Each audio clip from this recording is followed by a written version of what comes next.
Donald Trump announced on Monday that the United States would impose a massive 50% tariff increase on all Chinese imports unless Beijing withdraws its latest retaliatory tariffs by April 8.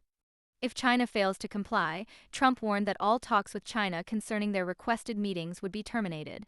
Adding fuel to an already volatile relationship between the world's two largest economies, the U.S. president accused China of record-setting tariffs, non-monetary tariffs, illegal subsidization of companies, and massive long-term currency manipulation. He called Beijing's recent 34% retaliatory tariff hike a mistake on top of a mistake, and reaffirmed his stance that any further retaliation would be met with even more severe consequences. Therefore, if China does not withdraw its 34% increase above their already long-term trading abuses by April 8, the United States will impose additional tariffs on China of 50%, effective April 9. If implemented, the cumulative tariffs on Chinese goods would soar to approximately 120%, a rate likely to make continued trade between the two nations virtually untenable. China's Ministry of Commerce responded swiftly, calling the U.S. threats extortionate and pledging to retaliate. If the U.S. insists on its own way, China will fight to the end, the ministry said in a strongly worded statement. The yuan weakened to its lowest point since 2023, while mainland Chinese stocks initially tumbled before rebounding on state-backed market interventions. The deteriorating situation has prompted concerns among global economists and investors. Trade decoupling between the two superpowers, the likelihood of aggressive Chinese stimulus measures is now higher than ever. Bloomberg chief economist Chong Shu expressed, the prospect of a heavy external blow to growth heightens the urgency to fast-track monetary and fiscal stimulus. Domestically, Chinese officials are reportedly preparing a suite of economic support measures, including boosting consumer spending, export subsidies, and a stabilization fund to shore up stock markets. General Secretary Xi Jinping has also vowed to shift China's economic growth model toward domestic consumption, aiming to reduce reliance on vulnerable export markets. With their economic situation even more dire, it seems unlikely that this transition can be accelerated much more.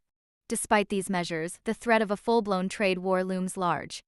China's ambassador to the United States has attempted outreach, including through influential business figures like Elon Musk, but efforts to influence Trump's team appear unsuccessful.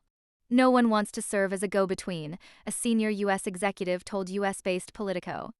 The EU, meanwhile, is watching nervously, facing a flood of Chinese exports. European leaders at Monday's Foreign Affairs Council emphasized the need to rebalance trade relations and counter China's industrial overcapacity. We need to push our very assertive trade policy, said France's trade minister, pointing to fears of collateral damage from a U.S.-China showdown. With China still the U.S.'s largest trading partner, accounting for nearly 15% of total U.S. imports in 2024, a tariff rate above 100% could devastate supply chains and significantly raise consumer prices in the United States. However, the Chinese are far more vulnerable. They have a massive trade surplus with the United States and last year sold almost $500 billion worth of goods to the United States. Veteran China analyst Bill Bishop expressed, I do not think the PRC did scenario planning for 120% U.S. tariffs, big RMB devaluation. Not sure they can devalue enough to matter, and they will end up angering lots of other countries they are trying to rally against the U.S. Targeting Apple, Tesla, or another major U.S. firm could blow back on efforts to attract foreign investment. Impose tougher export controls on rare earths the U.S. is especially reliant on. May work for a while, but with resolve that bottleneck can be fixed much easier than the chip bottleneck to the PRC can be solved. Maybe a mass boycott of American products? They have not had one of these boycott campaigns in many years, and the sentiment is easy to unleash given the state of the relationship, though there are risks in ensuring it is channeled properly. But what else can they do? Xiang Hong, a government advisor, professor at a German university in Beijing, and outspoken nationalist commentator, said that while U.S.-China trade stood to be destroyed, Beijing's hardline approach was unlikely to change. He warned, China stands out as the only country in the world that has taken a uniquely tough and uncompromising position in response to Trump's tariff war, but admitted that the U.S. president was correct in saying the old trade order greatly benefited China, expressing that this new trade reset would be extremely disadvantageous for China. Mainland Chinese and Hong Kong stock markets plunged on Monday in one of their worst single-day performances in recent memory. Markets reopened after a Friday holiday, and much of the sharp sell-off was attributed to a combination of delayed reaction and escalating fears over a potential full economic decoupling between China and the United States. The Shanghai Composite Index sank as much as 9% before closing 7.34% lower, its steepest drop in 5 years. The CSI 300 index lost 7.05%, while the Shenzhen market nosedived 9.66%, marking its worst day in over a decade. Hong Kong's Hang Seng Index fared even worse, tumbling 13.22%, the sharpest decline since the 1997 handover from the UK to China. Investor sentiment remained fragile despite commentary in the People's Daily urging confidence and a focus on domestic priorities in response to new U.S. tariff threats. The late-session recovery was sparked by intervention by China's so-called national team funds. Central Huijin Investment Limited and other state-backed entities increased holdings of ETFs and central enterprise stocks, signaling their commitment to stabilizing the market. Chinese markets then rose on Tuesday after China's financial regulators and state fund managers vowed to support the country's stock market. Chinese manufacturers scramble to survive. The tariff announcement sent shockwaves through Chinese manufacturing hubs. American buyers are pulling back sharply, with some indicating plans to cut sourcing from China to zero.